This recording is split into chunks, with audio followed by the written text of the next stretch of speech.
Thank you. Welcome. On the show tonight, that wonderful actor John Hurt, the man of many faces, Alistair McGowan, and that talented quartet, the Corrs.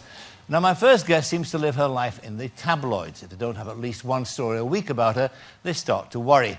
Nonetheless, or maybe because of it, she remains Britain's favourite Swedish import. She's back on our screens tomorrow with a new show called Dog Eat Dog. Now, we last saw her in Shooting Stars. Yeah. Ulrika, clean that windscreen! That's good. Using both cheeks there to great effect. Keep on, you only have 30 seconds.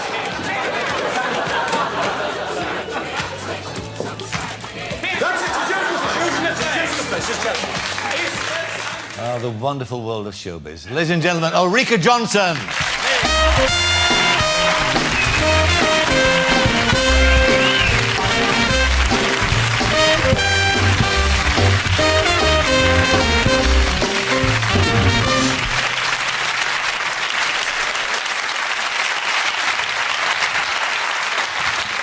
There truly is no business like show business when you see that clip, isn't there? Fabulous. What was I doing? I don't know. Your careers officer at Burnham Grammar School. Did she say to you, one day, Ulrika, you're going to be in show business, you'll be wiping a screen with your backside? I mean, was that what they envisaged for you?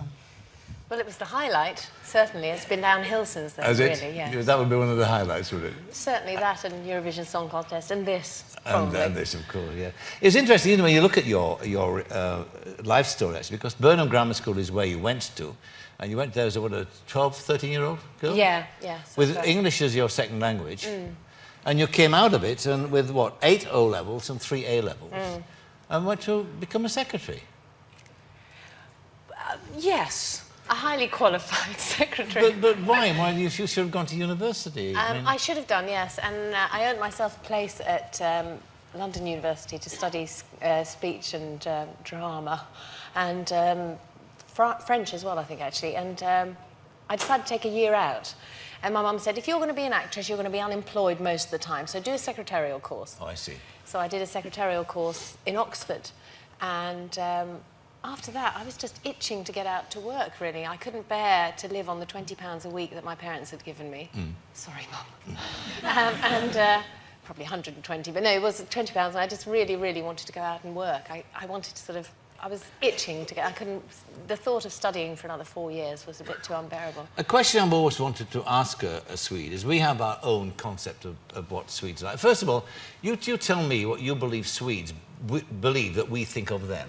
I think basically in this country most people think of Swedes and they think of sex and saunas and porn and cold people and people who have no sense of humour. And they're more or less wrong on every account. Are they? Yeah, I think so. Oh, is that your perception of us as well? Absolutely. I mean, look at Sven-Göran Eriksson, you know, I mean... He's very plain-speaking and very sort of... He's very subdued, isn't he? And I think that's one characteristic. They don't tend to be kind of perhaps as fiery and as passionate as the southern Europeans. But they're certainly equally strong and intelligent. He's going to do a good job, I think. And what image did you have of the English before you arrived here? Go on. Ginger hair. Ginger hair. Yeah. And egg and bacon. And that was it, was it? Yeah, that was absolutely... everybody had egg and bacon for breakfast. And everybody had ginger hair and freckles. Do you think that this attitude that we have that you've just expressed there about the Swedes, about the sex and all that sort of thing, do you think that's been something that's dogged you in your career? Oh, for sure. I think I've said before that you can't seem to, in this country, separate blonde with sex or sort of, I don't know, sort of something very frivolous with a crowbar, because the two go together so tightly in this country. It's so impossible. And always they will make the identification of a blonde person with somebody who's very light, unintelligent, and whatever else. Well, tell that to the Swedish nation, where 99% of the people are blonde, and you know, most people are, you know, of a reasonable intelligence. But as I said in the introduction, I mean, you've lived out your life. You seem to in tabloids. I mean, there was, I mean, the good and the bad. I remember a news story about your varicose veins, for God's sake. Do you know, it was only a few... We'll not have a shot of this, but it was only a few weeks ago, actually, yes. And this is the first airing my legs have had since the operation. And where were the varicose veins? Somewhere where you couldn't show them on this family show. The legs and one other area. Really. But I mean, that sort of tabloid interest. That's quickly along. That sort of tabloid interest, does it bother you? Do you court it? Do you want it? No, the strangest thing is that I don't think I've ever... I know I've never actively generated a story. I've never gone out of my way. I mean, I live not far from you, out in the country, and sort of tuck myself away. I don't go out very much, and it seems that if I do go out, it's kind of big news, or how on earth stories like that come out? I guess at the end of the day, you're on a list somewhere, on a medical list or whatever else. Someone somewhere finds out and wants to tell somebody. But I'm never ashamed. I mean, I'm not sort of... I wasn't ashamed about that, certainly not having my varicose veins. Go and have it done, girls. It's all the rage. And you have lovely bruised legs for about a year. But apart from that, no, so I don't know where it comes from, and it surprises me and it shocks me every time it happens. I have an image of myself as not being known and sort of as just being Ulrika Jonnson, and then when I go outside, it's other people who remind me that, you know, who either wave or say hello or ask for an autograph, that remind me that I am actually known. But I mean, I suppose one of the great interests in you are the men that you choose in your life. I mean, you've chosen one or two dillies, haven't you, in your life? I mean, let's talk about Stanley Collymore as one. I mean, here's a guy. I mean, well, I'm sure his mum loves him. Well, I'm sure she does. He had a curious way of showing that he loved you because he beat you up. Yeah, he did. He did. Now, that was done in a public place. I mean, you weren't to know, of course, he was going to beat you up at all. I'm not saying that at all. But I mean, what happened in any case? I mean, what was the story behind that? Well, I guess the bottom line to that whole story is that nobody knows the full story. And for me, the worst thing was not actually what happened in Paris. It was the psychological abuse, an emotional abuse that went on before all that. So to me, again, it wasn't something that I was expecting anyone to find out about. I mean, I know it was in a bar, in a pub, but I had no idea it was coming. No, you weren't to know you were going to get beaten up, and I think it was... It all happened very quickly, so I had no conception of I just wasn't expecting it. It was a very volatile relationship, to say the least. Not because I feel that I'm particularly volatile, but I think the other party was, and that contributed to a situation that was, at some stage or another, whether it was me or another person, was probably inevitable. Why don't you prosecute him? I just never even thought about it. My most immediate thought, ironically, after the event even, was, is he going to be all right? Because the press were just going bananas. Is he going to be all right? Yes, I know, it's mad, isn't it? That's how I used to think. And that's 14-stone football, they can be fairly good after he's beating you up. Yes, and in fact, I have to be grateful for the fact that it did happen in a public place, because I think, you know... It could have been worse. It might have been worse. Might have been worse. He has apologised, I hear, in an issue of a magazine lately. So that was nice. Wasn't it nice? Very big of him. Well done, Stan. But I mean, would you say, generally speaking, that you have an unfortunate taste in men? I mean, has that been... I guess you might be right, yes. I think I tend to be very forgiving, and I tend to be very, very trusting. I take they're all people... nice things to be, aren't they? Yeah. Seems to get me in a bit of a pickle, though, doesn't it? Let's talk about the thing that must concern you most of all now in your life, and that's your baby. We've read the stories about the baby's problems. Just for anybody who doesn't understand what the situation is, to tell us exactly what the problem has been and what the situation is now. Basically, at my 5-month scan, which is the big scan that all pregnant women go to, where they check heart, kidney, livers, and whatever else, they couldn't quite see the 4 chambers of the heart, and I thought, oh, that's all right, because I can hear the heart beating, and the baby's kicking away, so that's fine. We went on to discover that, in fact, she has a condition called double inlet left ventricle, which basically means that it's very, very complicated, but basically means that her heart's very, very messed up. It's a fairly major defect. On top of which, I was at that stage told as well, based on no medical evidence, really, that there might be a chromosomal link, and which might mean that the baby wouldn't be compatible with life and I'd have to consider termination or whatever else. We discovered then that that wasn't the truth, and in fact she was born at Guy's Hospital, where after 6 days she had a first of 3 operations, and the first operation was a closed heart operation, which means that they keep the heart going while they're doing this putting a little banding around her pulmonary artery. And she's due to have, she needs to have 2 more surgeries, and they both will be open heart. Much later on in her life? Well, one will happen presumably within the next few months. Yes. We're just waiting to see how her growth, how she develops and how big she gets, because that'll be a sign that she's outgrowing this present operation. And if everything goes according to plan, will she lead a normal life? Is that the prognosis? That's the hope, yes. I mean, they're very, very serious operations, and they say that these babies shouldn't be wrapped in cotton wool. They should be treated as normal babies. And thankfully, I had a healthy son 6.5 years ago, so I kind of felt quite secure when I took her home that I knew the signs for a normal baby. Yes, but you do get slightly paranoid. She gets quite breathless quite easily. She's starting to look a bit bluer in her face, which is one of the signs that she's starting to outgrow the present operation. But she's just like any other normal 5-month-old. She laughs, surprisingly. She has a sense of humour, thankfully.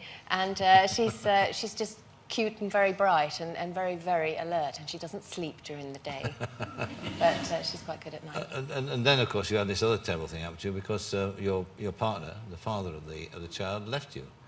Another nice man. Another nice man. Yeah, it's extraordinary, isn't it? I mean, yeah. he just walked out. Yeah, that was in some respects totally unexpected, because we had planned to have a child together, and he was very, very keen for us to have a child together. So it was literally the day before I was due to take her home from hospital, he announced that he needed to consider his career, which would take him to faraway countries. So which did not include you or the baby? Seemingly not, no. And I've never understood it, and I went through a very, very terrible depression, which I think I'm only just really started to come out of in the past month or so. When you went into trying to understand it, did you come across other cases? Did you find out that it was not a common thing, obviously, but that it did happen? Well, it's almost as with the heart defect that my daughter has. I had so many letters from members of the public, Sure. and most of which I haven't answered yet because I've been busy with another project, but also I was too incapable of doing anything. I couldn't walk from one end room to the other without feeling like I might collapse or just roll over and die. And I had a lot of letters when that news came out, because I was suffering with that knowledge that he'd walked out, when nobody knew, of course, at that stage. And so as soon as that came out, a lot of letters from women whose partners had walked out as well.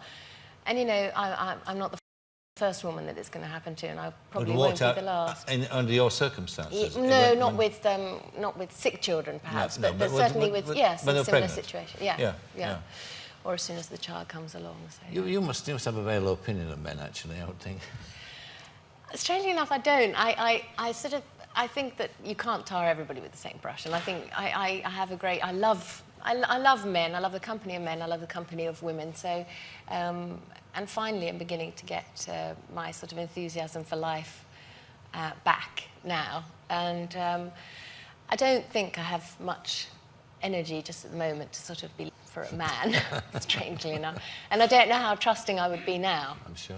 After these various experiences. But You're writing a book, aren't you, about all this? It should be a fascinating book, because I'm sure there's an awful lot you're not going to tell me tonight, and that you can, and in fact, therapeutically as well, that would be best if you just sat down between yourself and the page itself. Well, that's how it started about a year and a half ago. I found I'd sort of lost my enthusiasm for TV. I didn't know who I was anymore, because the person that I was reading about in the newspapers wasn't me at all, and things were being written that's absolutely categorically weren't true or weren't right, and they still upset you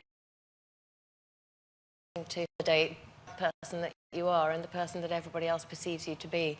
And I was really I felt very unsure of myself, didn't know what was going on, and I just knew I wanted to sit down and just take myself through my life, my childhood, everything, just to find out how I felt about those situations, who I really am. Are there any clues in your childhood to the Choice of men? yes, yes, indeed. That sort of situation that you found yourself in. Are there any? I don't know. I think I've always been very scared of people leaving me or getting up and going. But it's never made me cling on to anyone, strangely enough, I don't think. But I think it's certainly made me somehow have a weird sense of good choice. I don't have a very high opinion of myself, and therefore I always place myself with people who perhaps don't treat me as well as I. It's interesting, as I think a lot of people were looking at you and looking at how you look on the television here, and thinking, well, God, if she doesn't have any sort of self-esteem, I mean, who does? You know, it's remarkable, and people often make that mistake. I think with very attractive people that they believe them to be much more than they are. Yeah, perhaps because of the job that I do as well, which seems to be very glamorous, and it's all fun and laughter, and it's lots of money, and it's fantastic, and isn't it great? And really, the things that happen to me happen to everybody else who's sitting out here, and you go through extreme highs and extreme lows just like everybody else. So this new show that you're doing called Dog Eat Dog. Yeah. This is one of those confrontational programs, is it? No, I think it's rather nice, actually. You have, what, 6 people? Yeah. And you give them tasks to do. Yeah. They can set a task for somebody else. Well, we set them tasks in the studio, and they've really only known each other for 24 hours before, where they've gone off on an assessment, tested their physical ability, their mental agility, and then we put them in the studio, and we ask them basically to vote for the person who they think is going to be the most rubbish at that particular event, to eliminate them, or to sort of get rid of them, so that we're down to one person at the end. You don't wink at the camera like that, do you? No, and I don't wear glasses at the end of my nose. The weakest thing. And so, when you get your life together, what? There's no hope. No. There's no. You think you're prepared for a sort of more chaos, are you? And more adventures along the way. No. Well, probably. I mean, there's no point. This is the thing with me. I've always thought there's extreme highs and extreme lows, and I can't cope with this, and I'm in the wrong business, I should be doing something very stable and calm, whatever else. But life is never going to be like that. I think most people understand that life is quite difficult, you know, and that's always going to be the case, that it's always going to be highs and lows, and I just have to try and tailor myself to that a bit more. All right, well, much enjoyed talking to you. Ulrika Jonnson. Thank you. Thank you.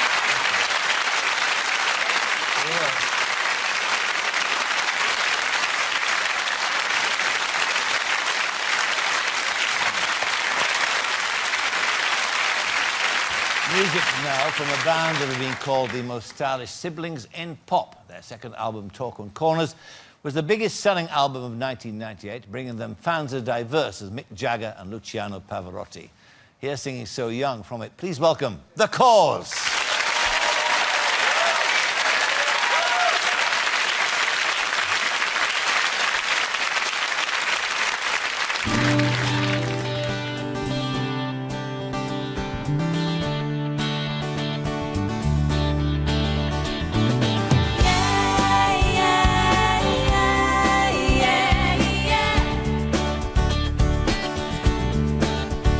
We are taking it easy, but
And more music from the Corrs later on in the show.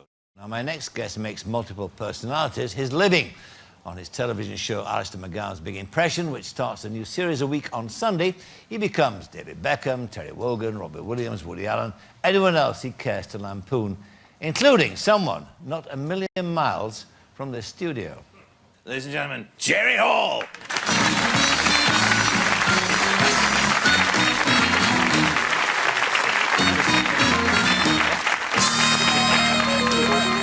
Now, Jerry Hall, you're better known, certainly to people in this country, Jonnson, as a model and as Mick Jagger's, well, ex-wife. But recently you've been acting in the West End, haven't you, in The Graduate? Why am I laughing, ladies and gentlemen? Alistair McGowan. Yeah.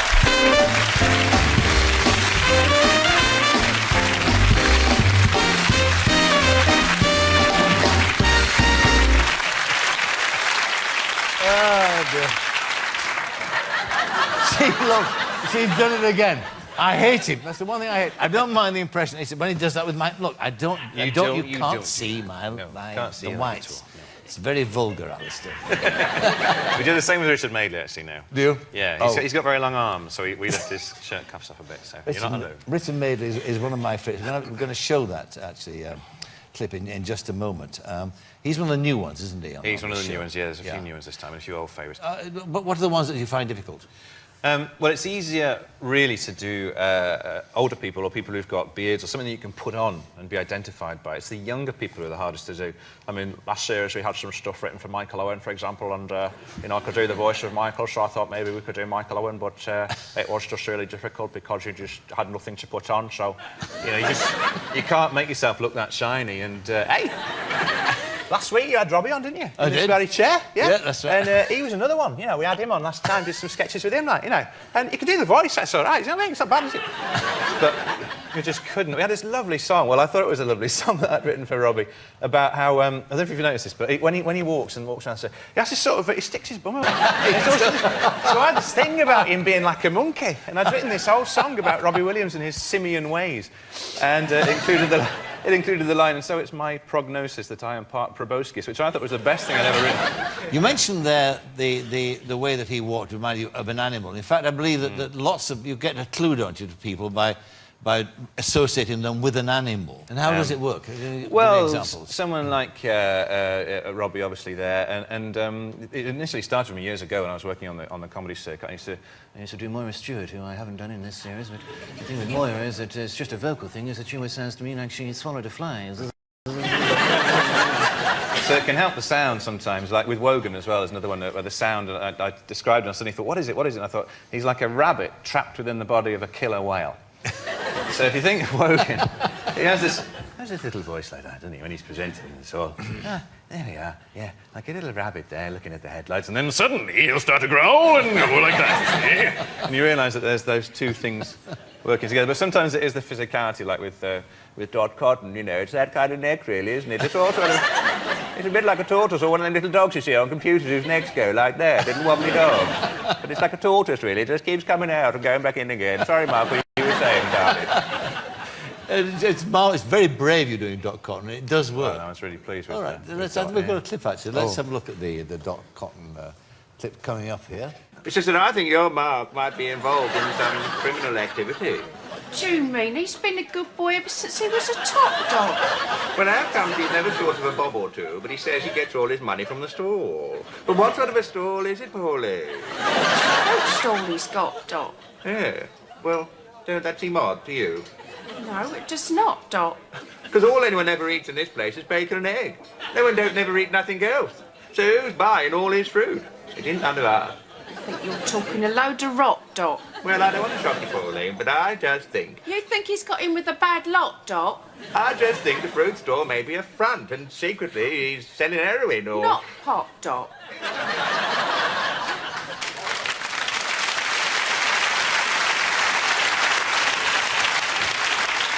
Of course, the East Enders are now such an institution. You can't really go wrong, can you? With No, well, I mean, I really wasn't up to speed with it until a while ago, and I've got absolutely hooked now, and this whole, you know, the Phil Mitchell thing has gripped me. But Steve Owen is another one who was another animal thing, actually, because he has this bizarre thing. He's a bit like a little snake, you know, the way his neck goes like that. And sort of like a cobra, isn't he, you know? And he also has this bizarre thing where he'll start to, his how do I describe this? His throat, his vocal larynx, his larynx, that's the word.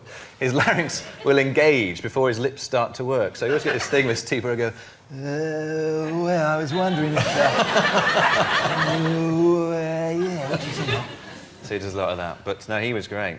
And the Mitchells themselves, they're just a very good example. I mean, obviously Grant's left now, but certainly Phil is an example of someone who's really the antithesis of me physically. So straight away, just think there's really no point in doing someone like Phil Mitchell. Yes. You know. Yes. It just wouldn't work. Yes. Same for William Hague, really. Why? Well, it's the same, similar thing. You know, got this. I mean, they could be brothers. In fact, when you think about it, Who? maybe The William Mitchell- Hague and maybe William Hague is the missing Mitchell brother. He'll come back in the future. I was the missing brother, don't you see, Peggy? I'm up north. We were separated at birth. Like Blood Brothers, there'll be a musical version. They say, I was the one who was sent up there. And but no, It's a great thought, that. It is. Write that one down. Yeah. Can you write that one down for me? We'll do I that will. next year. Go on, yeah. But no, they're just so antithetical, you know, Yeah. facially antithetical. I like that. So that's great. You don't. Well, certainly I've seen the first show, and there aren't any politicians in that, are there? Any what? Any politicians? Oh, politicians. Sorry. No. I didn't hear I didn't hear that at all. But are you cold? I'm cold in this studio. You're cold? Well, I'm feeling a bit parky. Are you... Oh, dearie me. My girlfriend told me not to do that. And I've done it. Quite right. You've got born of some taste. But no politicians. I mean, we did a little bit last time in the stand-up of Tony Blair, I think, but there's no stand-up this time either, which was a huge relief to me. What was the what drew you to Richard and Judy? I mean, here's a question. Go on. Yeah, you're sitting there watching television, and you thought, Well, I I think that people have done such a lot of stuff over the years about morning TV. You know, a lot of French and Sons have done it, and I did a whole radio show called Life and Death with Mike and Sue, which was on several years on Radio 4, all about morning TV. But no one had actually ever really, to my knowledge, done Richard and Judy, and I thought we must really do them. And again, I just thought we could probably get quite a good look-alike with Richard. You certainly did. So. I think it's one of the best you do, actually. Well, thank you very much. Yes, let's have a look. Okay. Here we go.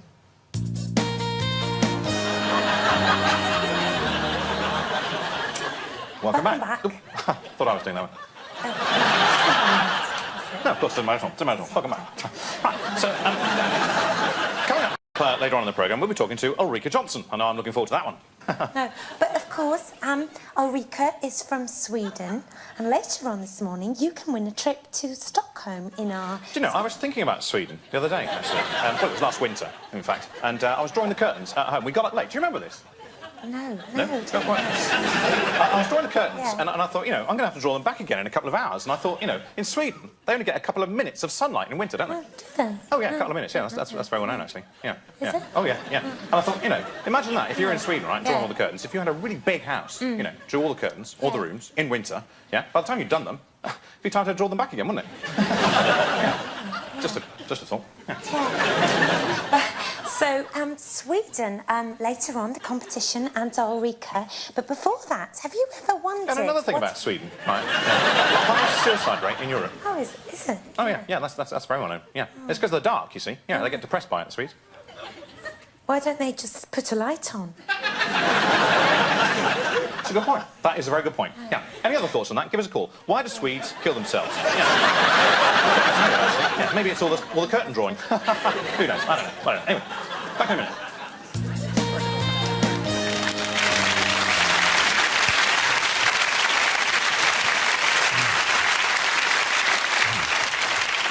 It must be very agreeable when you pin something like that, when you get it. You know, you're looking at that, you think, yeah, I've got that more or less right. Is that what you feel? Yeah, I suppose I can't deny it. I mean, on the day, it's a stupid thing to get pleased by. But when you do something, I mean, I love doing you, as you know, and the voice and everything. But the look it's difficult to get the look. And it's someone like Richard, when you can look in the mirror and go, yeah, I can really, that is just so close, you know, and you believe that you're them. You really do, for the rest of the day, believe you're Richard, which is a bizarre thing to get excited about, as I said. Yes, but you do. I mean, you sort of lose all sense of self, do you, in a sense? I mean, you're wandering around being him, being that person. Yeah, absolutely. And, you know, I'm sure you understand what it's like. And yeah, it's very nice indeed, very nice indeed. But when you're doing 3 in a day, which normally, you know, we'll do perhaps 3 characters a day, it does bizarre things to you. You know, you're just constantly sitting in the makeup chair trying to rub out who you've just done and take on who you're about to be.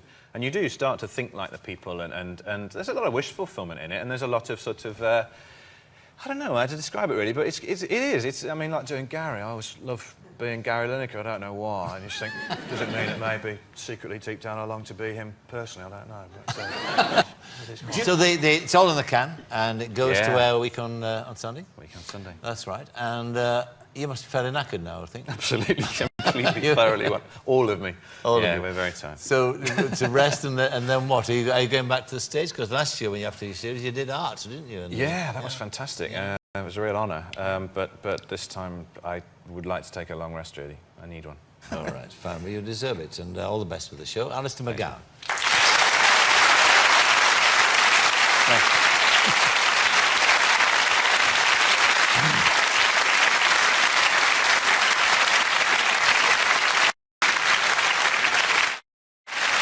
Now, music now with their new single, Give Me a Reason. Welcome, please, the Corrs.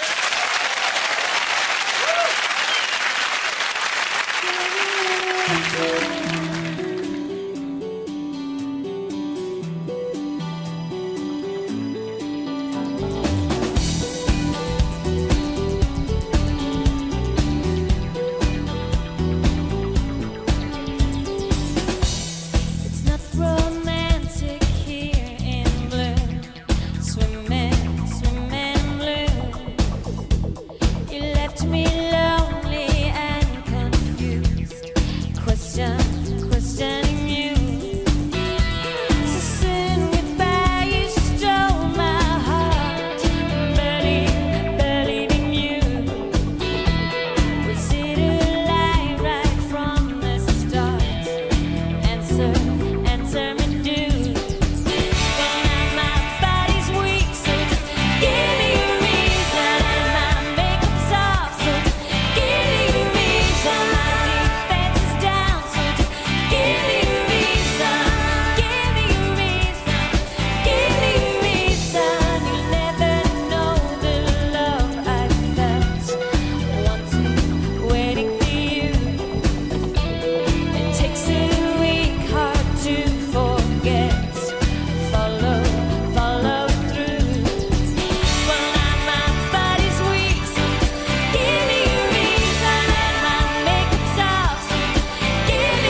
to The Corrs.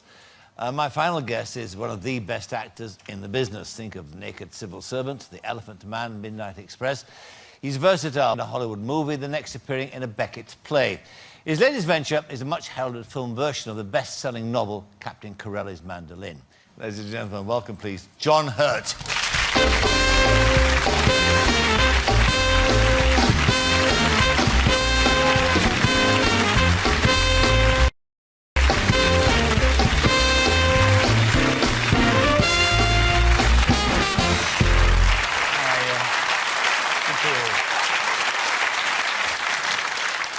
Well, a much heralded and awaited film, this book. I mean, it's been on the bestsellers list for 2 years, I think, Captain Corelli's Mandolin. Did you read it?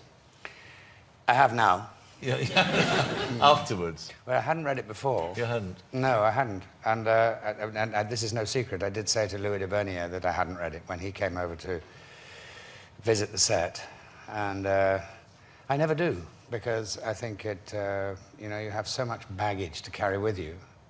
Because film and literature are so different. Yes. But so what did he say to then, Louis de Bernier? Because, all right, so there you are, you created on screen, made flesh, this doctor that he'd written about. Did he think, what did he think of it? I must say, he gave me the ultimate compliment. He said that it was exactly what he thought it should be. All right. So you've been really pleased. So I heaved a huge sigh of relief, and it was very nice. That's a great tash you got. Yeah. Is that your own tash? It was my own tash. You grew that, did you? Yeah, I did. I grew it all, every whisker. Excellent. Yeah. I grow a fantastic moustache. It's like a walrus. But I grow an extraordinary beard. It's like a mandarin.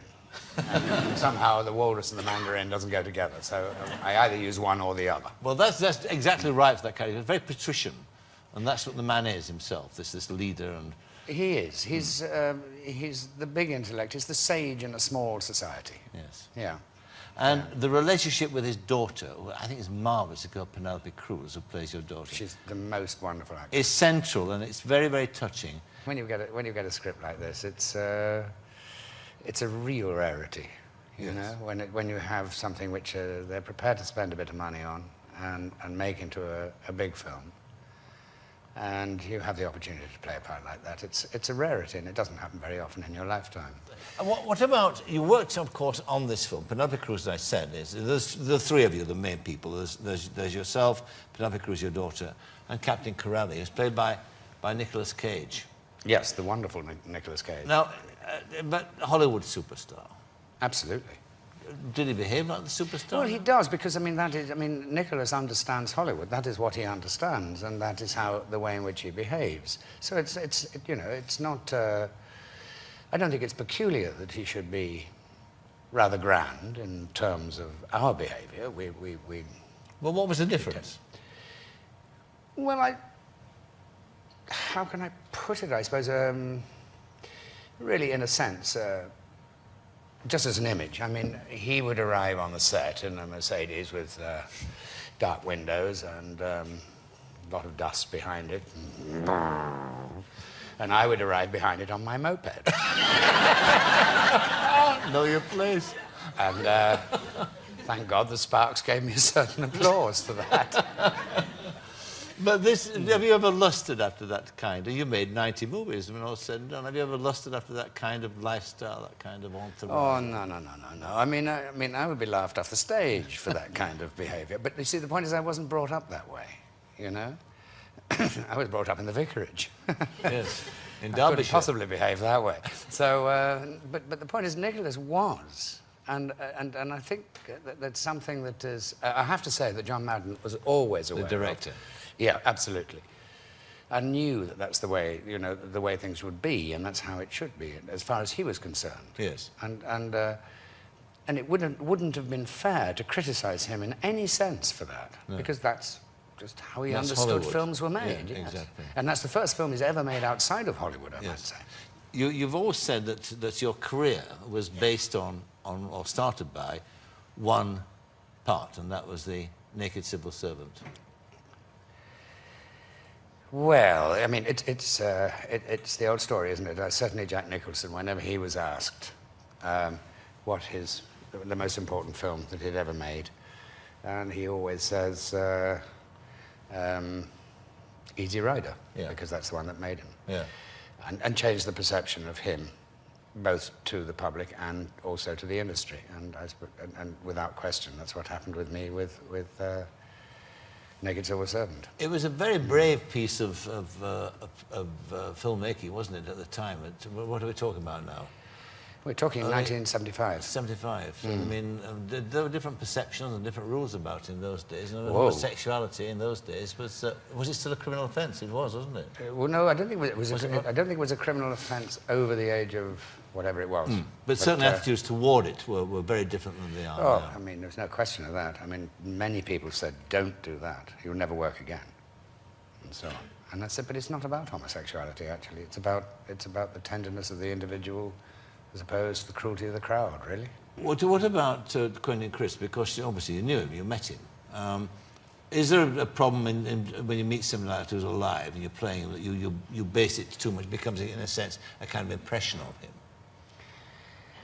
Well, I mean, when I met him, I did want to meet him to a certain degree, but I didn't want to make it into a kind of mimicry or anything. But I remember having up to the house, and I knew that he liked Guinness, and I said, "Would you like a Guinness, Quentin?" And he said, "Yes." So I gave him a Guinness, and then when he'd finished the Guinness, I said, "Would you like another Guinness, Quentin?" He said, "Yes." So I poured another Guinness, and he said, when that was finished, I said, "Would you like another Guinness, Quentin?" He said, "No. To have any more would be a debauch." And what did he think about that? And I just thought of those three wonderful ways. Yes. Half of Quentin was there. There was the complete acceptance, the partial acceptance, and the ultimate no. What did he make of your performance? Did he tell you? Well, he didn't tell me, but I have been told. I asked him afterwards, with enormous trepidation, what he thought of the piece, because it was shown on the big screen. And I said, "What do you think of it?" And he said, "Well, it's a lot better than real life, because it's so much shorter." He's a funny, rare man, wasn't he? Oh, incredible, incredible man. And then, I mean, somebody else, said, "How did you feel about John Hurt playing you?" And he said, "John Hurt is my representative here on Earth." That is when I became the Pope. You build a part very much like Alistair McGowan does, in looking for just clues, do you? Just little things. It's very interesting, just watching him, because I was sitting backstage there and watching him and thinking, goodness, how do I follow that? And when he was talking about how he found things, exactly the same thing, yes. Really. I mean, we're all looking for little pieces that put it together and be able to make your imagination work in a complete way. And what about the people you work with and the advice they might give you? I mean, as I said, you're now it's 40 years you've been an actor now. You work with some of the greatest names in acting. Has any one of them given you a piece of advice that you treasure, that you think is, well, that's it? Well, I go back a long way, actually, to that one, because I worked with the legendary Fred Zinnemann in A Man for All Seasons. And Orson Welles was in that film, filling the entire screen as the Cardinal.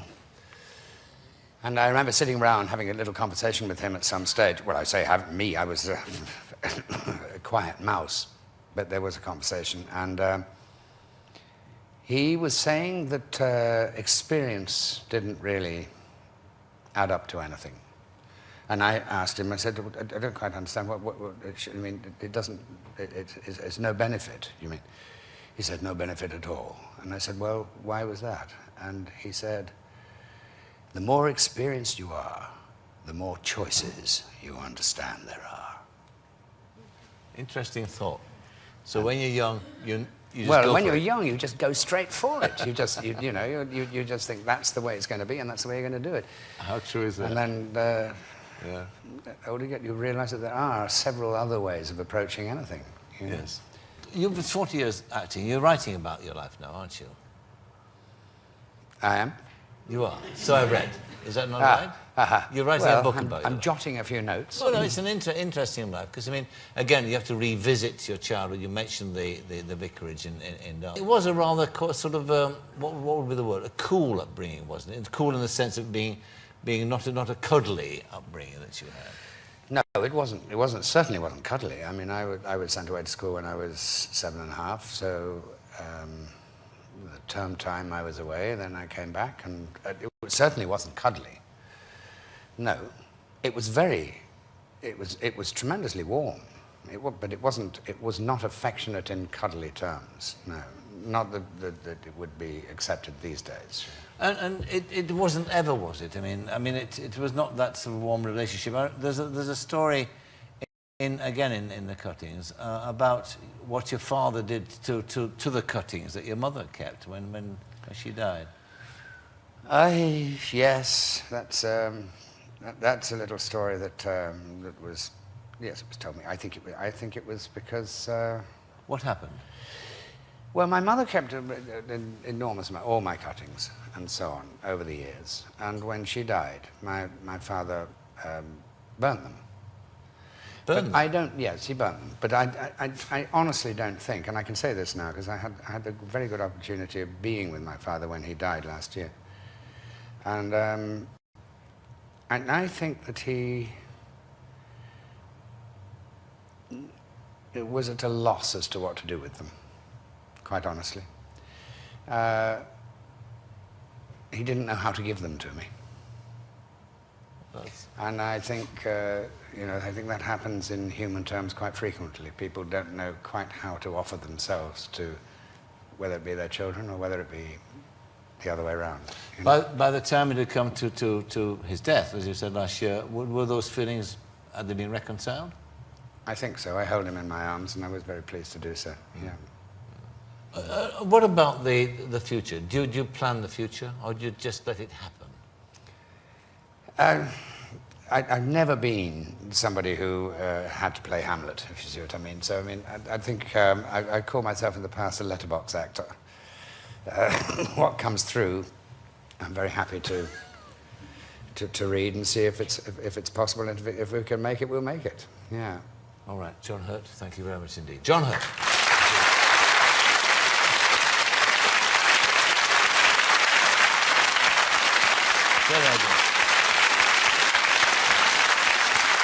I'm always here. A very good night. Good night.